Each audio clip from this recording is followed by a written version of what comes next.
Belle Gunness was a lady fair in Indiana State. She weighed about 300 pounds, and that is quite some weight.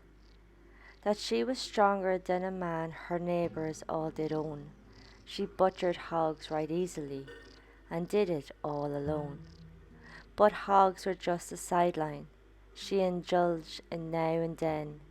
Her favourite occupation was a butchering of men. Harold Schachter. This was Belle Gunness, and this is the good, the bad, and the pure evil. So Belle Gunness was born with the name Brynhild Paulsdatter Sauset in Norway in November 1859. At the age of 14, she worked for a local farm, milking and herding cattle to get money to travel to New York. In 1881, at the age of 21, she moved to the US. When she was processed at immigration in Castle Garden, she changed her name to Belle, and then she went to Chicago to stay with her sister Nellie, who had immigrated years before. In Chicago, Belle worked as a domestic servant and then in a butcher's cutting up animal bodies. Describing her isn't the most flattering. She was said to be heavy-set, physically strong, and manly in appearance. 3 years later, 1884, Belle married Mads Sorensen. The pair had a candy store which one day burned to the ground. And maybe, just by coincidence, the couple's home also burned at a different stage. Both cases had the couple receive insurance payouts. Now, 2 babies in their home died from inflammation of the intestines, which can be from poisoning. Belle had insurance on both children, and after each death, she collected a large sum of insurance. What was even more odd, neighbours gossip how the babies came out of nowhere, as Belle was never seen to be pregnant. So now it's just Belle and Sorensen again. He had 2 life policies on himself. Unusual, but I'll explain. July 30, 1900. A life policy of Sorensen was going to expire by day's end.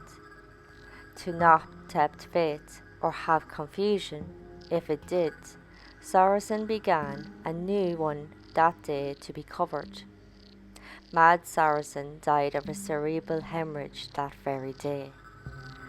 Gunness's story was the tender, caring, loving wife. Her husband had come home complaining of a headache. She cared for him, giving him quinine, a powder pain reliever, and sent him to bed to rest. Later, when she went to check on him, Sorensen was stone cold dead. Gunness collected both insurances, and with the money, Belle moved to Porte in Indiana and bought a pig farm. It was here Belle met and married Peter Gunness, April 1st, 1902. The week after the happy day, tragedy struck. While Peter was out of the house, his daughter died suddenly from an unknown cause, under Belle's care. Then, just 8 months later, Peter died from a skull injury. Belle's story this time was Peter was trying to get something from a top shelf, and as he reached, pulled, and pushed items, a heavy meat grinder fell on him, smashing his skull. At the coroner's jury, the idea of murder was spoken about, but it never went further than talk. From Peter's death, Belle got $3,000 insurance payout. So Belle Gunness is now without a lover. To find a new partner, she placed a marriage ad in Chicago newspapers in 1905.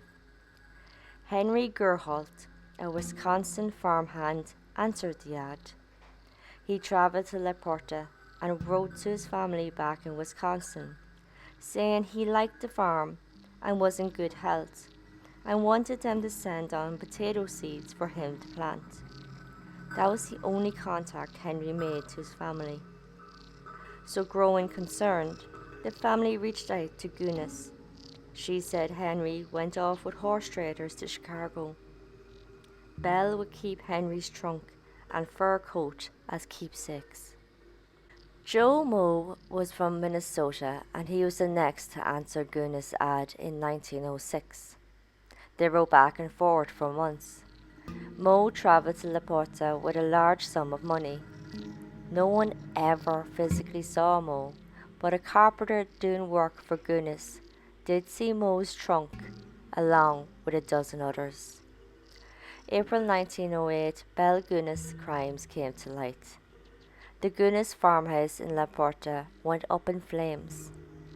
In the smouldering ruins, authorities found bodies of a headless woman who they thought to be Belle, along with 3 children. More investigations would find partial remains of 11 people on the property.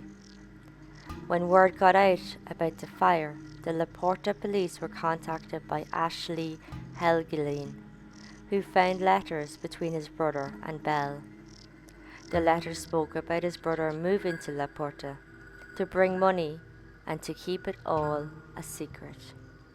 Ashley visited the Gunness farm with a former hired help. They found soft depressions in a pig pen. When they dug up the area, they found a gunny sack. Inside this was 2 hands, 2 feet, and the head of Andrew Helgelien, Ashley's brother. Dozens of these depressions were found in the Gunness yard. More digs and investigations found multiple burlap sacks with torsos, hands, arms shackled from the shoulder down, and human bones with flesh loosely wrapping it. The butchery on all were the same: decapitated, arms removed at the shoulder, and legs severed at the knees. The skulls that were found showed blunt trauma and gashes. The first day found 5 bodies. The second day found 6 bodies. And after that, the police stopped counting. Most of the remains couldn't be identified. So Ray Lamphere was Belle Gunness' hired help. He was also her on and off lover. November 1908, he was convicted of arson connected to the Gunness farmhouse fire. Ray would later confess Belle's ads looking for marriage was actually looking for men with money. And once they arrived and she got what she was after, she murdered them. Ray said Belle asked him to burn the farm with her children inside. He also said the decapitated torso, thought to be Gunness, wasn't her. The body was a murder victim planted to mislead police. The fire plan came about when a brother of a missing victim contacted Belle, warning of an investigation. This, according to Ray, had Belle plan a fire to fake her death and flee. When Ray was arrested, he was wearing a coat of Joe Moe and the watch of Henry Gerholt. Belle Gunness was certified dead, but the doctor who did the post-mortem said the headless woman's body was 5 inches smaller than Belle and 50 pounds lighter. Whether Belle died in the fire or escaped is still unknown.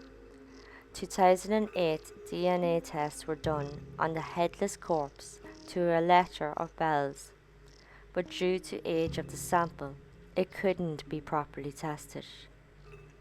After her crimes came out, the farm became a tourist attraction. The crime is also acknowledged in the Porte County Historical Society Museum with a permanent Belle Gunness exhibition. And that is the story of Belle Gunness. Like and subscribe to my YouTube or check out my podcast and join me next time for the story of Wolfgang Mozart, a prolific and influential composer of the classic period. Despite his short life, his rapid pace of composition resulted in 800 works. Mozart is widely regarded as one of the greatest composers in history of Western music. Until then, this was the good, the bad, and the pure evil.